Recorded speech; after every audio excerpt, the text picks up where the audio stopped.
Hey, fight fans, this is Pat Sullivan here on the CES podcast. Thank you for tuning in once again to the podcast here on CES, social media, and our website. I'm Pat Sullivan again for Team CES, Director of Operations. I'm joined today, as always, by Steve Mays from Team CES. And our very special guest today, all the way on the other coast, is Marc Ratner, who is the Vice President of Regulatory Affairs at the UFC, former Executive Director of the Nevada State Athletic Commission. Mr. Ratner, thank you so much for joining us on the program today. My pleasure. Delighted to talk. I'm a fan of CES. I certainly know the Birchfields for a long time, so Papa and son, so I'm delighted. Yeah, absolutely. Thank you so much again for joining us. And, if you ask Jimmy Sr., which I did today when I said, we have Marc on the broadcast today, what can you tell me? And he said, Marc is the most brilliant man in all of combat sports. That's all you need to know. So you can ask him anything and everything, and he'll have a good answer. So that's the Birchfield's take on it. Anyone else in combat sports who knows the name Marc Ratner, if you ask them what he does, they will tell you he just gets things done. So, Marc, if you could tell us exactly what that is, exactly what your role is as the Vice President of Regulatory Affairs.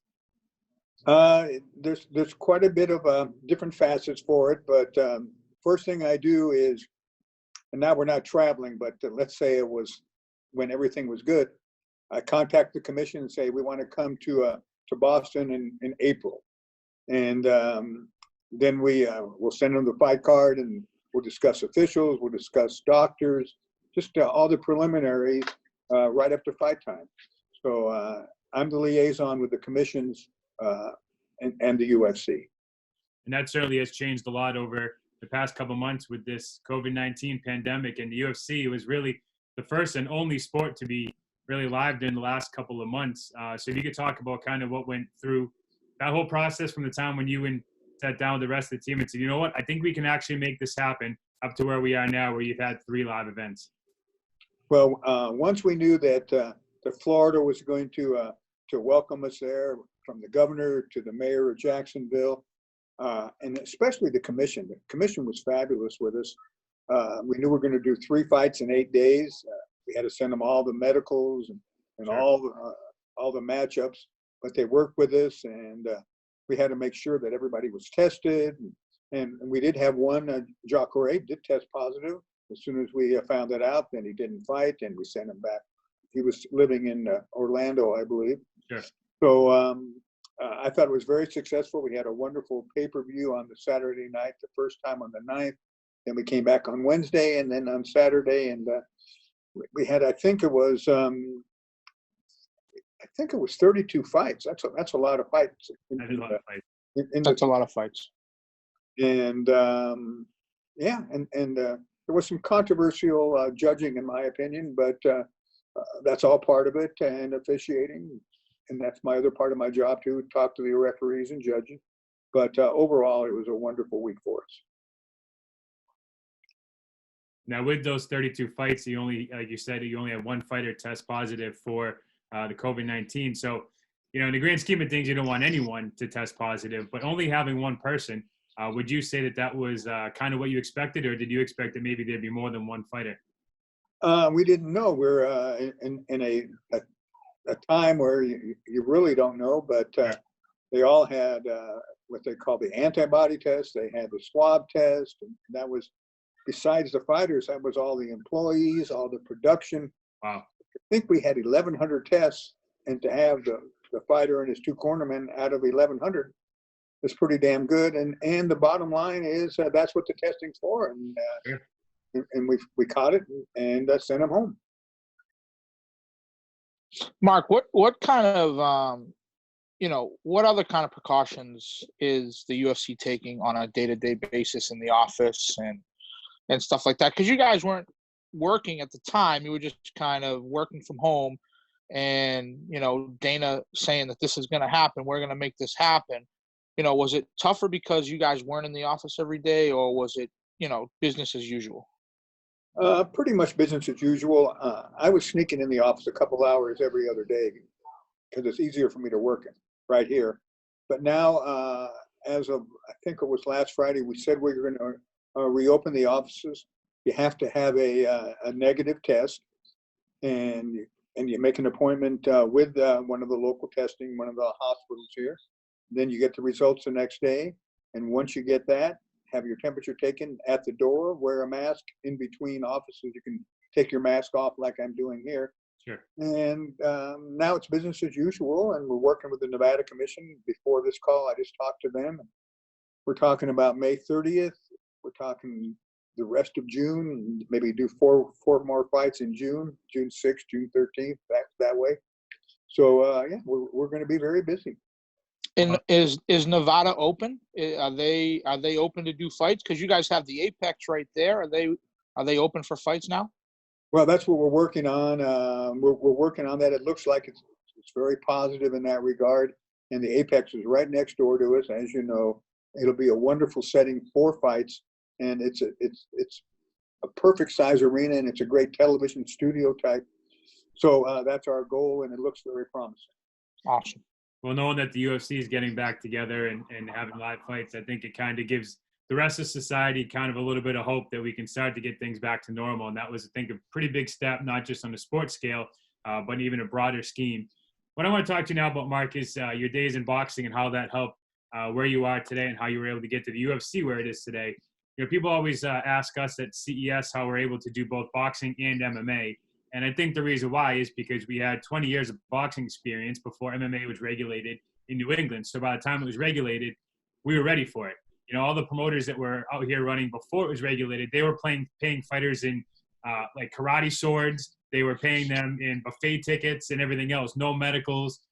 You know, I could fight a guy that was 300 pounds. It wouldn't matter. So by the time we came in, we kind of already had that regulatory background. We knew how to deal with commissions. We knew about paying fighters, getting insurance, and stuff like that. So I think on a grand scheme, you know, the groundwork that you've laid through the UFC on being able to get these commissions to have kind of, you know, their own guidelines that you helped set up helped us too, because we were already regulated. We knew what it was like, but being able to go and kind of following your footsteps in states that you've already crossed through was certainly a big help. And I think New York was a big one back in 2016 when you got, you know, the rules passed there, and then we followed through in 2017. So you can kind of talk about what it was like when UFC first came out in these new states and you kind of had to lay the groundwork and working with commissions and prove to them, you know what, this is a legit sport. It's not just, you know, throwing two barbarians in a cage and letting one man live. It's they're martial artists. It's a legit sport. Well, the first thing I learned was I didn't know my state capitals very well. and not only me, but we had a team, and you know, if it was Columbus, Ohio, if it was Richmond, Virginia, we went to Providence, in fact. Right. And you know, it took a long time in Massachusetts going to Boston. New York was an 8-year journey. Sure. And it wasn't about the sport. It was just political politics that it's either at its best or worst, but they delayed us. It's a union problem in Nevada. But that was a big day for us when we finally got approved. The final vote was like 120 to 14 with the assembly. We just never got a vote. Right.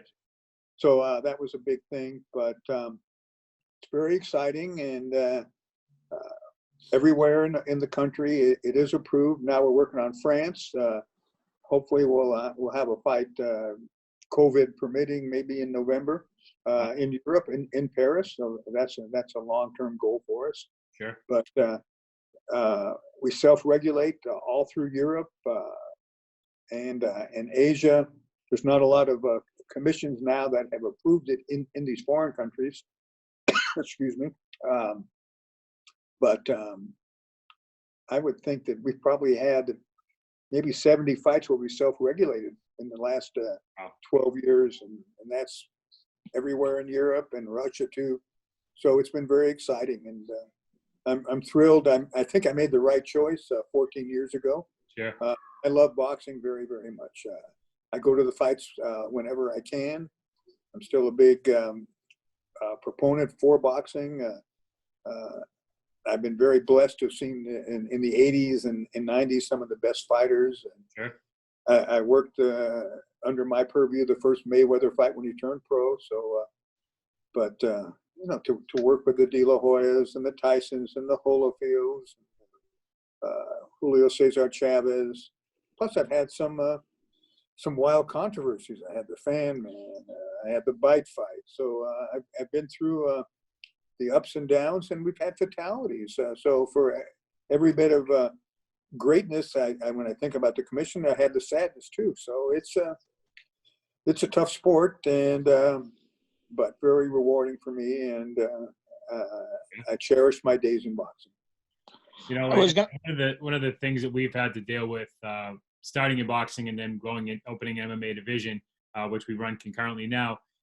Boxing in Rhode Island and New England, Massachusetts, Connecticut was kind of always a staple sport. You know, with the casinos out there, it was always kind of, you know, the pugilists would get in there and it would just be, you know, it would be showmanship. It would be a great show. And when we decided to bring MMA in, this was kind of in 2010. It was the early stages of New England, and it was seen as barbaric. You know, when we were calling it cage fighting instead of mixed martial arts. And I think that was a big thing that we had to get over, was convincing the fans that it's not just cage fighting. There's a lot that goes into it.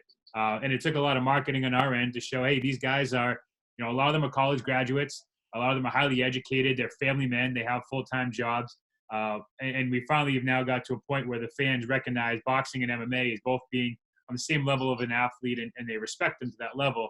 How hard was it when you first started with the UFC, or maybe even before you started with the UFC, your perception of it, to get it to a point where now the UFC athletes are recognized to be, you know, on the same level as baseball players and football players in the major divisions? Well, the first thing was to get it, approved in Nevada. Right. And in New Jersey, they had come up with the unified rules. I was on a phone call for like 4 hours, but Nick Limbo, who you know of in New Jersey, and Commissioner Hazard, they're the ones who really helped get the sport started in that regard. I actually went on a Larry King television show with Senator McCain, may he rest in peace. On one side, he and I, Larry King in the middle, and Frank Shamrock and the former owner, Meyerowitz, Dave. I said, a sport that has no rules, no holds barred, we can't have in Nevada. Now, that was in I think it was 1997, something like that. And here we are 23 years later, and I did come to work for the UFC, but we did have rules now, but that was the only way we could have it. And going around the different legislatures, talking to, depending on the age group who you were talking to, some of the senators, some of the assembly people were a little bit older, and they were very much against it. They didn't know anything about it. And you had to teach them and show them film and just go through the history. And, you know, it's funny for me, and maybe it's like this in Rhode Island and Providence, every couple blocks you might find a karate school or MMA. It's hard to find a boxing gym. Yeah. Unless you really know where to look. And so you can see the popularity. And one of my arguments to the different political people was, hey, you can see it on TV. You can turn on at those times and Spike TV, and you can buy it on pay-per-view. So how are you protecting the citizens of Rhode Island or of New York or New Jersey from this sport? Right. And that was one of my big arguments. And one by one, we had a big map here of America. And I think when we first started in 2006, there was maybe 21 states, and it took us a long time. And now everywhere it is, and that's a big part of it. Marc, you're a very influential person, and there's no doubt that the reason that the UFC reached out to you to join on their team to get this regulated in so many states is because of the respect that people have for you throughout boxing and throughout the commissions. Was it a tough decision to leave the Nevada State Athletic Commission to go to the UFC? The commissioner of the Nevada State Athletic Commission is probably held on the biggest pedestal there is. And leaving that job to go to Zuffa and the UFC, was that a big decision for you? Very much so. I love being the director of the Nevada Commission and having these big fights and being involved. I would get excited, and we were having 50 fights a year, and the weigh-ins and stuff. When I would weigh these big-time fighters, it was a big excitement. But it took me a while to decide, and when I was the director of the commission, Lorenzo Fertitta was one of the commissioners, and I also knew him from high school football and sports. I'm an active high school official and college official at one time, and he came to me sometime in 2005 and said, you understand the sport. Have you ever thought about leaving the commission? I said, no. He said, well, why don't you think about it? And so that was, I think, late 2005, and then early 2006, excuse me, he came back to me and said, Dana and I would like to sit and have breakfast with you. So I listened, and I think I had it might have been Vargas de la Hoya or Shane Mosley, and one of those big fights. And I said, well, after that fight, we can talk. So maybe in February or so, and we discussed it, and I said, well, let me think about it for a while. And I think maybe in March, he came back to me and said, are you coming or not? I said, I'll come in after Cinco de Mayo, because that was a big, I think it was a Mayorga de la Hoya fight. And so that was Cinco de Mayo, and I think like May 8th or May 10th. I started 14 years ago, and I don't look back. I love boxing still, as I said, but it was a hard decision, yes. But it was the right decision at the time, and I'm glad I can still go to boxing too. Now, Marc, one thing that we deal with at CES is, with all these different commissions that we work with, last year I think we ran shows in 5 or 6 different states. So you're dealing with all these different commissions, different guidelines, different rules that they have, not just in the cage, but just to get into the cage or the ring, with their medical requirements and other aspects that commissions have. Do you think anywhere in the future, or is there any possible way to maybe get some kind of unification with these commissions so that, states up in New England aren't requiring $1,200 worth of medicals, and elsewhere in the country, fighters have to just show up with blood work and a heartbeat, and then they can get into the cage? Because right now it's tough to go into different states for some of these fighters when they can't afford all these medical testings. I've been a proponent for probably 25 years of standardized medical testing. Yep. You have states' rights, and none of these states. California Commission is a little bit different than the Nevada Commission, and as you're finding in different places, and they don't want to give that up. And but there's no reason for it to have different medical tests. You can have some guidelines and baselines, but if you want to go beyond that, it's one thing. But they should be all the same to start with, whether it's a blood test. And now you got different testing for the COVID. It's going to be more crazy. What Nevada wants is a little different than what Florida wants. So it's all about learning. But my goal would be, if you're going to have the unified rules, have unified standardized medicals too. And you think COVID testing will be something that's going to stick around for a little while? I would say yes. I think it's going to be a while until they have a vaccine. Sure. And to not have fans, it's tough. But I was amazed watching the fights. You almost forgot that there was no fans. It was good TV. Any word from those cage side? Because did you go to those fights in Florida, or did you stay back in Nevada?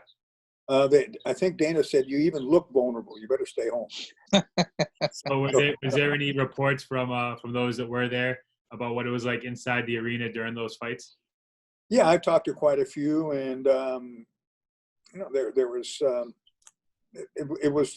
it was different because you're just sitting there with a mask on, but no, it was, once the fight started, it was fighting, and so and we're not going to do 3 fights in 1 week. That was a lot of paperwork, a lot of medicals, yeah.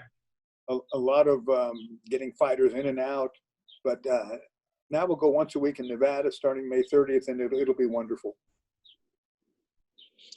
What about boxing? You talked about the biting, the air biting, and the fan man, and we all remember stuff like that. What was one of the bizarre, crazy stories? Is it a Mayorga story? Is it a fan man story? Did Floyd ask for something crazy the day of the fight? What's one of your craziest, wildest stories when it comes to boxing? Well, I have 3 major crazy stories. The fan man is by far the most bizarre, because what do you do when a guy flies and literally flies into the ring? We would never thought that could happen. In fact, that happened in 1997, I believe, or maybe 93. If it would have happened in 2003, they would have shot him down, or you would have thought it was a terrorist. Right. So by far, that was that was the most bizarre. My mistake that night was not sending those guys back to the dressing room, Evander and Riddick both. But we didn't know how long that we would, even if we would fight again. So we kept them there. The delay was 21 minutes. The most vivid memory for me was going around to each judge saying, look, if this fight continues, you're going to have to judge that round. So Wow. 21-minute delay. One judge went for Evander, one went for Riddick, and one called it even. And if that judge who called it even would have given that round to Riddick, then the title would have been it would have kept with Riddick because the fight would have been a majority draw. So that was a big thing. The other thing, obviously, was the bite fight, and that was a scary night because it was just the arena was full. Tyson was he was reaching out trying to hit people in the ring. They had police in there, and then something happened in the casino. There were some tables overturned, so it was a wild night.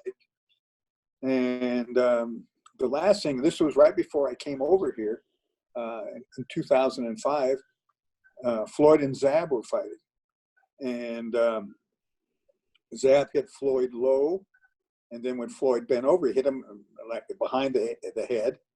And then Floyd's Uncle Roger jumped into the ring, may he rest in peace. And then Zab's father jumped into the ring, and then we really had a melee. And Floyd walked back to the neutral corner, put his hands on the ropes, and didn't get involved, where Zab did. So that was my wild night for that. Luckily, we haven't had those kind of things. But yeah, those are three of the lasting memories that are a big part of my legacy too. And Marc, were you also? I think you were also in the commission too with Tommy Morrison at that time. Yeah, and here's a wild story. And his wife. And this is after the fact that he wasn't married in those days. And I think it was in 1987, if I remember correctly.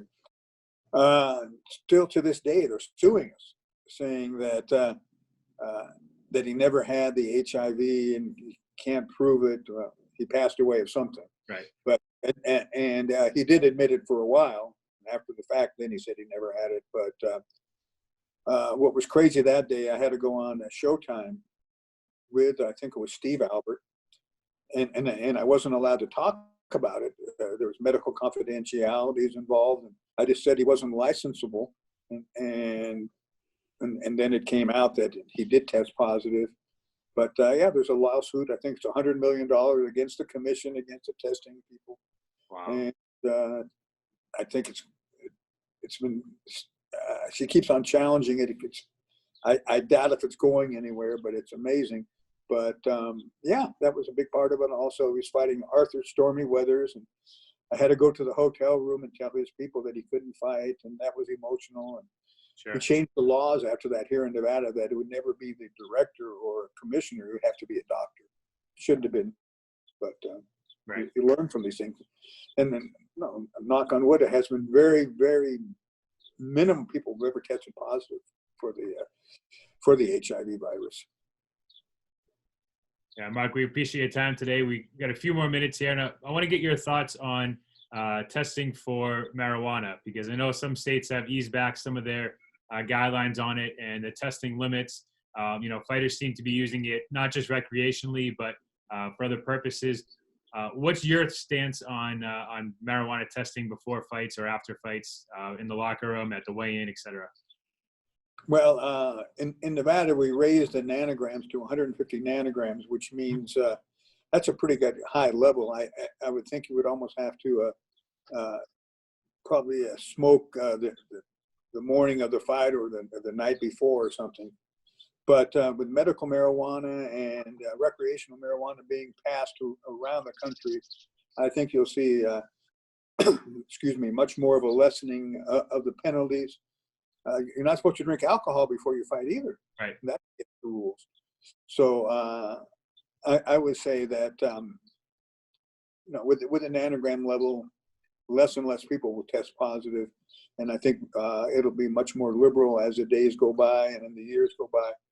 So I think that we're moving in the right direction. And Mark, the last thing I have is, did you ever think whether you were the head of the Nevada Athletic Commission or with the UFC, did you ever think there would be something like Floyd Mayweather versus Conor McGregor? Did you ever think that there would be a switch from somebody who was a star in MMA, go over and fight a star in boxing, and in his pro debut fight a 10-round main event pay-per-view, one of the biggest selling pay-per-views of all time? I mean, he literally stepped into a ring pro debut and went with arguably one of the greatest fighters of all time. Did you ever think that would happen? No, but here's one thing that did happen, and this is what I talked to the commission about. Floyd Patterson, as a heavyweight champion, I was going way, way back to sometime in the 60s, fought a amateur turning pro, an Olympian named Pete Rademacher, which it's not the same as a guy from mixed martial arts going over to boxing, but that's a little known fact. And that did happen, and it was for the heavyweight championship. And I think Floyd knocked him down quite a few times, but Rademacher might have knocked down Floyd once. So so Patterson. So it's a long time ago, but no, I didn't think that would ever happen. And I thought Conor really handled himself very well. Yeah. It was a little overboard in the build-up to the fight. It probably was a little bit too much, but for the first 4 rounds, Conor was very competitive, and I thought he won 3 or 4 of those rounds. Eventually, he got tired, maybe starting in the 5th, and he finally gassed out, and Floyd stopped him. I thought the referee stopped it appropriately. Sure. Will it ever happen again? It's certainly possible. Conor wants a rematch. I don't know if Floyd will ever fight again, but every once in a while he talks about it. Now, it's interesting right now that you see all these film clips of Tyson, and he looks great at 53, and that could happen. You could see him fight Holyfield again. I mean, I don't think he should have fight at Anthony Joshua or a Deontay, Tyson Fury, but there is a lot of talk about that. So things keep changing, but it'll be interesting. I could see exhibitions with Mike, but one of my other sayings is, you can play football, you can play basketball or baseball, but you don't play fighting. And once a guy gets hit, it's a fight, and so nobody's going to pull punches there. So I'm not sure would be excited to see 2 50-year-old guys who hadn't fought for a long time, unlike a Bernard Hopkins who never stopped fighting, right? Who was always in fighting shape. So it's very interesting. And then you go back to Big George. I think he was in his mid-40s when he beat Michael Moore. So there is history of this kind of stuff. But I never did think about Conor and Floyd. No. Yeah, Mark, and before we let you go, last week we had Mike Mazzulli, the former president of the ABC, on. We were talking about the weight cutting aspect of MMA compared to boxing, and he brought up the point that because heavyweights don't cut weight most of the time, and if they do, it's a small amount. That's why they're able to fight a lot longer, because they're not putting their body through that, 3 or 4 times a year. But talk about the difference between, your time when the Nevada Commission seeing the boxers cutting weight and the MMA fighters cutting weight, and maybe how that's evolved a little bit. Because I remember 10 years ago when we first started MMA, guys were going to the scales looking like zombies. And you could tell they just weren't going to be ready to fight the next day because of how much they had to cut weight. It's gotten a lot better since then. But were you able to implement any of this with the UFC after seeing what had happened in Nevada and the commission, and seeing how fighters were draining themselves to get to the scales as opposed to what they do now? Well, the culture is so much different with boxing and MMA. Yeah. And most of almost all MMA fighters were brought up in wrestling. And that's the culture there too. to lose weight right before you fight and stuff. I think it's much better now. Unlike a lot of promoters, and this is because we're a little bit bigger, but if we have a Saturday fight, we're bringing those fighters in on Tuesday. We know exactly what they weigh on Tuesday. Yep. And now we have nutritionists. We're having them lose weight in the right way. So when they get to Friday morning for the weigh-in, which was a good thing that we're doing morning weigh-ins on the day before, because it gives them a chance to rehydrate. But so we're having a measured effect at them losing weight. And we like to see them all come within, when they get there Tuesday, 8 or 9%. If they're weighing 150, hopefully they'll come in at maybe at the most 160, something like that. Yeah. And so it's much better. It's much more scientific now. But we're always evolving and learning. So that's a very good question.